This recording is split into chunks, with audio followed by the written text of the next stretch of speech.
La mayor parte de los conflictos que las personas tenemos y que son responsables de muchos de los problemas de salud que hoy en día padecemos, pues la causa número uno es la pobre comunicación entre las personas. Todos sabemos lo fácil que es que ante ciertas circunstancias, ciertas situaciones surja el conflicto y surjan los malentendidos, los supuestos y las interpretaciones que al final van engordando, van haciendo como una bola de nieve y consiguen que dos personas no se hablen o incluso entren en franca violencia. Cuando nosotros somos capaces de conectar con los sentimientos y las necesidades de una persona, es decir, creamos un espacio de escucha, algo sorprendente ocurre. El problema de las emociones, o el problema que pueden generar las emociones, es cuando se estancan. La emoción tiene que fluir de una manera adecuada. Es decir, incluso cuando una persona siente frustración o siente ira, esa frustración, esa ira hay que manifestarla, pero sin generar violencia, ni hacia uno ni hacia los demás. Por ejemplo, a alguien le pueden haber hecho una faena muy clara desde el punto de vista objetivo. Entonces hay una forma de comunicarse que se llama asertividad, con la cual tú hablas con firmeza pero sin dureza. Es decir, tu forma de hablar es una forma potente pero no es agresiva. Tanto la frustración como la alegría, si se suprimen, pueden generar hasta enfermedades. Una persona que sea alegre, que le guste pues transmitir su ilusión por las cosas, que viva en un entorno que sea muy punitivo, que castigue la expresión de la alegría porque parece que está fuera de tono, fuera de lugar, y esa persona secuestra su alegría, sucede lo que llamaba Gustav Jung la sombra blanca. Esa alegría, precisamente por estar estancada, empieza a generar problemas. Entonces las emociones han de fluir. Lo que pasa es que han de fluir de una manera creativa. Por eso es tan importante conectar con los sentimientos y con las necesidades de las otras personas y abrir sencillamente un espacio de escucha. La felicidad no es un lugar al que uno va, sino un estado mental en el que una persona se encuentra. Y hay personas que están muy enfermas, personas que tienen, grandes lesiones y no obstante tienen una capacidad para transmitir alegría e ilusión que personas a lo mejor más sanas no transmiten lo mismo. Hay personas que lo pasan muy mal económicamente y sin embargo transmiten una alegría, una ilusión que personas que a lo mejor están sobradas económicamente para nada lo transmiten. Es decir, el concepto de la felicidad es sencillamente el concepto de la humanidad. La felicidad, encontrar la felicidad es el gran sueño del ser humano. Y lo que es importante es entender que la felicidad es algo no que colma los sentidos. Desde luego una buena comida, una buena música colma los sentidos. La felicidad es algo que colma el corazón. Y por eso creo que es oportuno hablar en cualquier momento de la felicidad. Y creo que es oportuno transmitir que en cualquier circunstancia, en cualquier situación, podemos generar un espacio para mantener lo que los griegos decían la paz del sabio. Ese estado de equilibrio donde la vida nos puede zarandear, pero no nos hundimos. Y si nos caemos, nos volvemos a levantar. Es decir, construimos el concepto de felicidad sobre algo que creo que es rotundamente falso. La felicidad no tiene esa relación que pretendemos que tenga con el tener, sino con la relación de la felicidad es con el ser. Y por eso muchas veces los criterios de, entre comillas, de felicidad que establecemos, luego no son verdaderamente ni criterios de gozo interior, ni son criterios de serenidad, ni son criterios de alegría, ni de ilusión. Y por tanto, pienso que hay que matizar mucho el lenguaje y cuando hablemos de bienestar subjetivo, pues muy bien, el éxito está muy bien, es un bienestar subjetivo y es siempre agradable. Cuando hablemos de la felicidad, tenemos que hablar de algo diferente.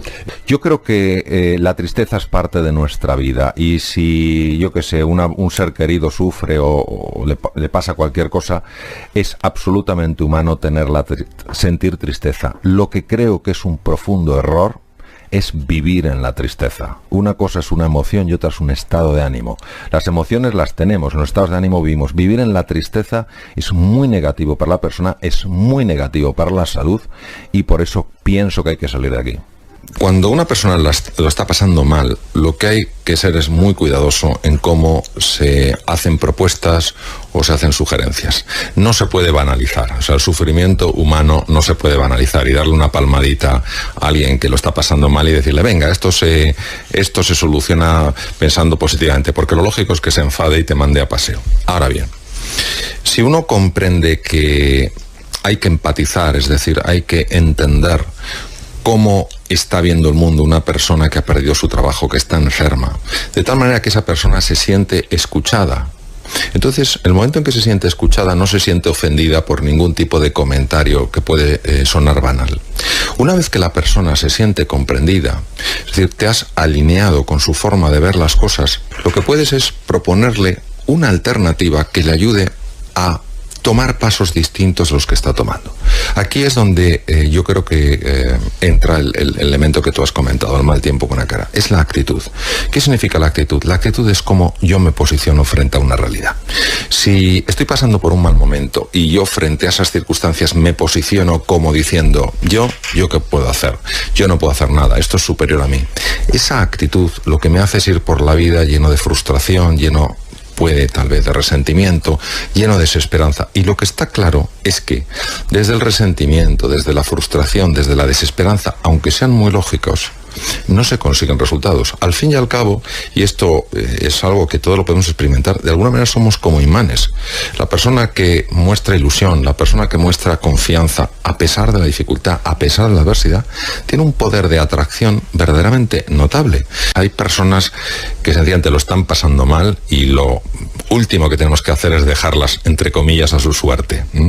Porque cuando una persona lo está pasando mal, sobre todo si es un hombre, tiende a aislarse, tiende a no quererse comunicar, a encerrarse en su propio interior. Y cuánto ayuda que alguien se acerque y sencillamente que le diga, estoy aquí, estoy a tu lado, vamos a luchar hombro con hombro, vamos a compartir destino. Algo muy distinto es la persona que se ancla en una posición negativa. Es la queja permanente sin ninguna propuesta de mejora. El cerebro, cuando se encuentra frente a algo que percibe como un peligro, pone en marcha los mecanismos del miedo. Y los mecanismos del miedo tienen tres posibles respuestas. Digamos más que respuestas, reacciones. La primera es el ataque, la segunda es el bloqueo y la tercera es la huida.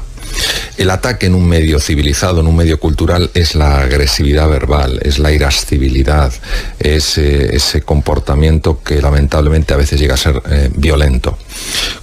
Por eso hay personas que detrás de su violencia, detrás de su ira, detrás de su agresividad, lo único que hay es su miedo, se sienten en peligro. Hay otras, sin embargo, que se quedan bloqueadas, se aíslan y finalmente hay un grupo que huye, es decir, se aleja de allí porque considera que no tiene ninguna opción de hacer frente a lo que le ocurre. Ninguna de estas tres reacciones genera algo positivo para el ser humano. Las tres son lesivas, tanto en la interacción con los demás como a nivel de la salud. Los mecanismos de ira mantenidos en el tiempo debilitan enormemente el sistema inmunitario, que nos protege frente a bacterias, virus y tumores. Los mecanismos de huida y aislamiento, cuando nos enquistamos en ellos, también debilitan el sistema inmunitario. Y es curioso porque se generan hormonas muy semejantes. Está la presencia, por ejemplo, del cortisol en niveles muy altos y muy sostenidos en sangre, que francamente el cortisol utilizado como medio terapéutico pues puede tener sus aplicaciones, pero el cortisol elevado en estos estados emocionales, que no son simplemente emociones, son estados emocionales, es muy lesivo. ¿Qué hacemos con el fracaso? Bueno, el fracaso es una percepción y es una realidad. Es una realidad en cuanto que quería lograr algo y he obtenido un resultado distinto. Lo cual no quiere decir que ese resultado a lo mejor no sea mejor que lo que yo buscaba. Recordemos que el post-it, una de las patentes más impresionantes de la historia, ha resultado un error. Entonces, no todos los errores quiere decir que tengan consecuencias catastróficas. Entonces, sencillamente quiere decir que yo algo que buscaba no lo he conseguido. Y por tanto es la exigencia de intentar algo nuevo o de ver qué puedo aprender de lo que ha sucedido o cómo puedo aprovechar eso que ha sucedido. Por otro lado, el elemento lesivo del error no está muchas veces tanto en la realidad como en mi percepción. Nosotros vivimos una cultura, y yo acabo de volver de Asia, y en Asia la cultura del error es tremenda, da pena porque hay gente de tantísimo valor y tantísima capacidad, pero culturalmente el error lo viven como una vergüenza intensísima, por lo menos en algunos países en los que he estado. ¿Qué ocurre? Que en la percepción del error muchas veces nos atacamos a nosotros mismos. Si nosotros entendemos con un poco de amplitud lo que es el ser humano, quién es el ser humano, nos daremos cuenta que los procesos mentales muy ligados a la productividad, toma de decisiones, eficiencia, creatividad, capacidad de análisis, etcétera, etcétera, tienen una conexión muy intensa con el mundo emocional. Una persona que se sienta orgullosa de su trabajo, que se sienta querida, que se sienta valorada, que sienta que forma parte de un proyecto que marca una diferencia, de manera natural, porque es que somos así, antropológicamente somos así, va a ser mucho más eficiente. Lo que no podemos es vernos unos a otros como máquinas de producción. Por eso los líderes de verdad, no los que se llaman líderes, los líderes de verdad no son los que dicen y los que ordenan, son los que inspiran. Ahora bien, dicho esto, no cabe duda que cuando tenemos que hacer frente a situaciones muy complejas como la actual, tenemos que ser muy firmes con nosotros mismos y tenemos que ser muy disciplinados. La disciplina es lo que nos permite ser libres. Hay gente que se rebela contra la disciplina. Hay disciplinas que ahogan, hay disciplinas que hacen languidecer al espíritu humano. Hay disciplinas que son absolutamente necesarias para poder ser creativos y poder ser verdaderamente libres. Entonces, toda esa disciplina que nos ayude a hacer las cosas cada vez mejor es bienvenida, pero una disciplina no es meternos una cadena de montaje como personas. Lo mejor de un ser humano no lo vas a sacar ni siquiera dándole el cheque de su vida. Lo mejor de un ser humano solo te lo da la persona porque libremente lo elige. ¿Cuándo lo va a elegir? Cuando se sienta parte de algo que en su mundo merece la pena. Uno de los más grandes obstáculos del ser humano para crecer y evolucionar es la inercia. Por eso el precio de la libertad es la eterna vigilancia. Tienes que estar constantemente vigilando tu inercia, la apatía y el rechazo a salir de la zona de confort. ¿Qué pasa? Pues que cuando nuestros sentidos están colmados, pues porque nos van bien las cosas, pues porque los días son predecibles, no hay sorpresa, etcétera, es muy fácil acomodarse, es muy fácil adocenarse, es muy fácil dejarse llevar por la inercia. Pues esto es justo lo contrario a lo que tenemos que hacer. De hecho, uno de los mayores peligros en la vida es tener éxito. Empresas que han tenido mucho éxito han considerado que como tenían éxito, el éxito sería para siempre. Y el éxito es consecuencia de una mentalidad.